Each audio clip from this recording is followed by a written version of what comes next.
বিসমিল্লাহির রহমানির রহিম। হে সমস্ত জগতবাসী, আজ আমি আপনাদের সামনে স্বপ্নের ব্যাখ্যার আলোচনা নিয়ে আসলাম। সেটি হলো, দেখুন, যে কেউ যদি দেখে যে মৃত ব্যক্তি তাকে নতুন বা পরিষ্কার পরিচ্ছন্ন জামা কাপড় দিয়েছে, তবে মৃত ব্যক্তি তার জীবদ্দশায় যে রকম জীবিকা লাভ করেছিল সেও একই রকম জীবিকা লাভ করবে।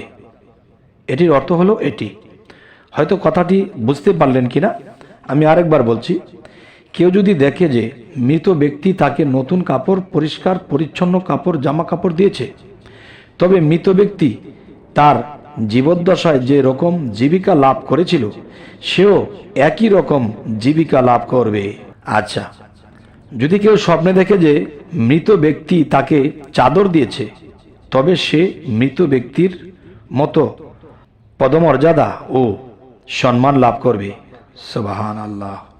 এবার আসি, কেউ যদি পুরাতন ছেঁড়া কাপড় দিতে থেকে, তাহলে কি বুঝবো? আচ্ছা, আবার বলছি কথাটি।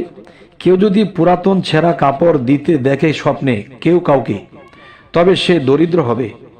আর ময়লা কাপড় দিতে দেখলে পাপে লিপ্ত হবে।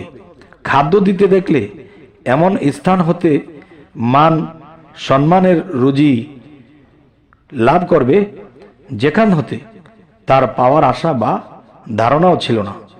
আচ্ছা, তাহলে এই স্বপ্নগুলো আমাদের এভাবে যদি বুঝে নিয়ে চলতে পারি, তো ইনশাল্লাহ আমরা কিন্তু আল্লাহর কাছে ক্ষমা চেয়ে নিতে পারবো। আল্লাহ আমাকে একজনের স্বপ্নে ছেঁড়া জামা দিয়েছে বা ছিদ্র জামা দিয়েছে, তখনই বুঝতে হবে যে আমাদের অভাব অনটন লাগতে পারে। আর যদি কেউ স্বপ্নে দেখে যে আমাকে কেউ ময়লা জামা দিয়েছে, তখনও বুঝতে হবে সেই কোনো মানুষের দ্বারা আমার ভিতরে পাপের কাজ আসতে পারে, পাপে লিপ্ত হতে পারি।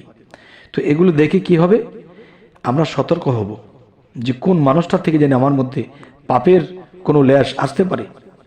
আচ্ছা, তো আমাদের এই আলোচনা ভালো লাগলে অবশ্যই সাবস্ক্রাইব করে রাখবেন এবং পরবর্তীতে ভালো আলোচনা যেন আপনাদের কাছে পৌঁছে দিতে পারি। তো সকলে ভালো থাকবেন।